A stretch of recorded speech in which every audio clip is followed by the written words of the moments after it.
There's a man in almost every family. He never asks for help.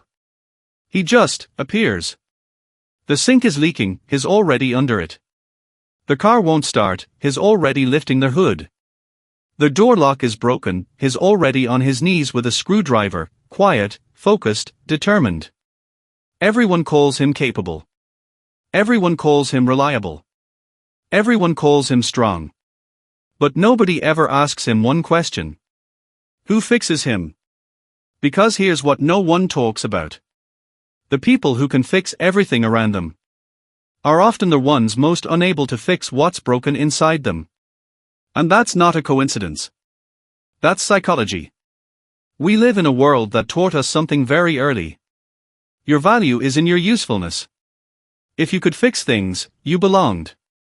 If you could solve problems, you were respected. If you could hold everything together when everything was falling apart, people needed you. And being needed felt like being loved. Society romanticizes the fixer, the handyman, the problem solver, the one who shows up. Films celebrate them. Families depend on them. Communities quietly worship them. We were never taught to question why someone becomes this person. We just accepted it. We gave them the title.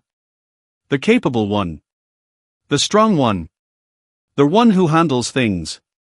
And they accepted it too. Because somewhere, deep inside, they had to. But here's where it gets uncomfortable.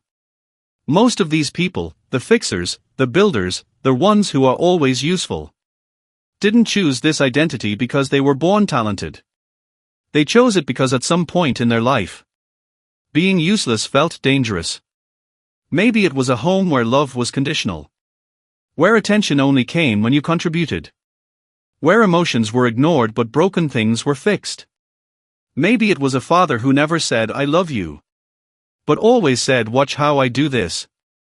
Maybe it was a childhood where the only time you felt seen was when you solved something, fixed something, built something, made something work again.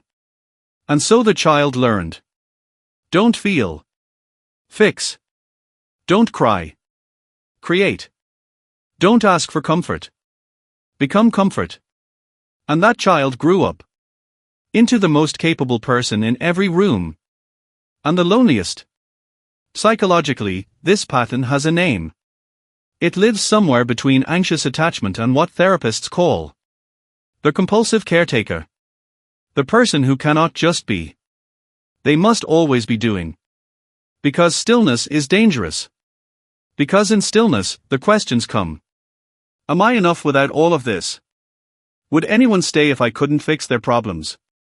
Do they love me, or do they love what I provide? And so they stay busy. Hands always moving. Mind always solving. Never stopping long enough to feel what's underneath. The frightening part is, fixing things isn't just a skill for these people. It's a coping mechanism. Every time they repair something broken in the physical world, they are unconsciously trying to repair something broken in their emotional world. The leaking tap is never just a leaking tap. It's control. It's purpose. It's proof that they matter. Psychologists call this externalization. When the internal emotional world becomes too painful to face, so the mind redirects that energy outward. Into objects. Into tasks. Into systems. Into anything that can actually be fixed. Because people can't always be fixed. Relationships can't always be fixed. Childhood wounds can't always be fixed. But a carburetor, a door hinge, a kitchen faucet, those can be fixed. And for one quiet moment, standing there with oil on their hands, and a working engine in front of them, they feel something rare. Competence. Control. Worth. If you know someone like this, or perhaps, if you are someone like this, notice something. Notice how uncomfortable they get when they can't fix something. It isn't just frustration. It's almost panic. Because the broken thing isn't just the broken thing. It represents something deeper they can't name. Notice how they struggle to ask for help. How they'd rather quietly suffer with a problem than let someone see them unable to handle it. Notice how they give and give and give, and yet somehow always feel unseen. Because they built a wall out of usefulness.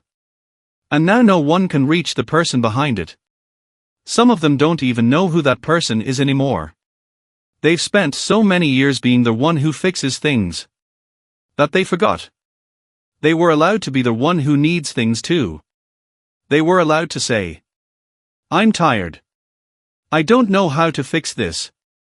I need someone to sit with me while it's broken."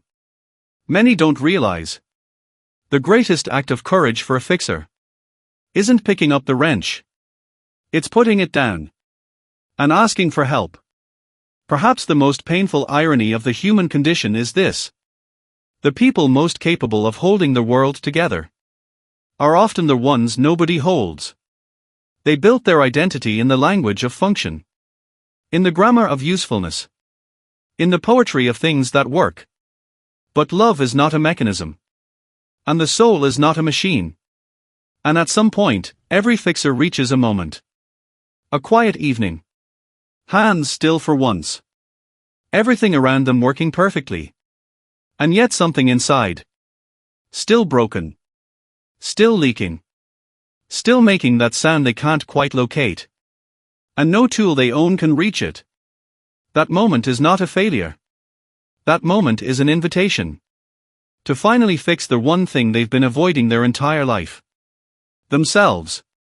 Because here is the truth that changes everything. You were never meant to be useful. You were meant to be loved. And those are two very different things.